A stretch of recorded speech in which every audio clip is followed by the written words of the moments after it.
Hello, and welcome back to Travel Tip Tuesday with the Travel Mug podcast. I am Jen, and I am joined by my partner in podcasting, Megan. And Megan, you are getting ready to go on a trip. So I have to ask, how many bags are you and your husband taking, and are you packed yet? I am surprisingly not packed yet. Wow. I'm gonna start tomorrow though, which leaves me, I think, 5 business days. Good. And we're each gonna take a backpack and each going to take a suitcase. Okay, so this leads really well into my Travel Tip Tuesday for you today, which is a packing strategy called cross packing. So, what is cross packing? If you are traveling with two or more bags, the idea is that each person traveling would pack a little bit of clothes and items in each bag. So, the sole purpose of this is just in case your luggage gets lost, you would at least have a few things of your own. So, I often do this and a little bit differently because I pack at least two outfits in my carry on so that if my checked luggage is lost or delayed, I have some options without buying some things. I just have to say, always make sure to carry the essentials in your carry on: medication, cash, valuables, tickets, charging cords, whatever you deem to be essential.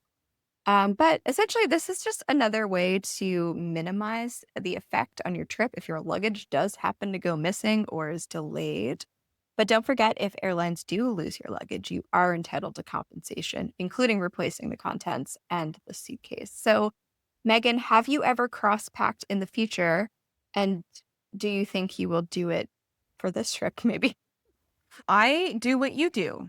So I've never cross-packed Peter and I have never cross-packed or things. Ah, No, but I have added to my carry-on, and I will do that this time. I mean, there's no reason not to, I guess. I've just never really thought about it, but I think it is a great idea. I think the only issue I think he would have is because he just automatically thinks I pack too much. So then his suitcase is going to weigh too much, where my suitcase will, you know what I'm saying? Like yeah, my problems that I have. yeah. But yeah, I definitely will put some stuff. We both got new backpacks, so I'll probably put like an outfit and extra blooms in there in case things go missing. But thankfully for this trip, it's a direct flight, so fingers crossed. Fingers crossed. Hopefully Yeah. our stuff gets on. But I think this is a great idea, and I think it just makes real good logical sense. Yeah, I mean, that the, like, downside is then you're, like, hunting through 2 or more different bags to, like, find whatever you're looking for, But which, once you're like, on site, though, you could just switch you everything can back.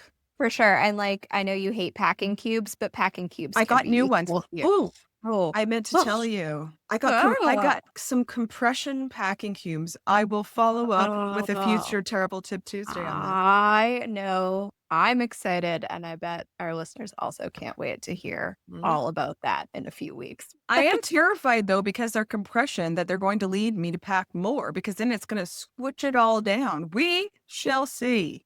Danger, I danger. know. Well, that is it for this week's Travel Tip Tuesday. Stay tuned for more Travel Tip Tuesdays. You can find us on social media at Travel Mug Podcast and on our website, travelmugpodcast.com.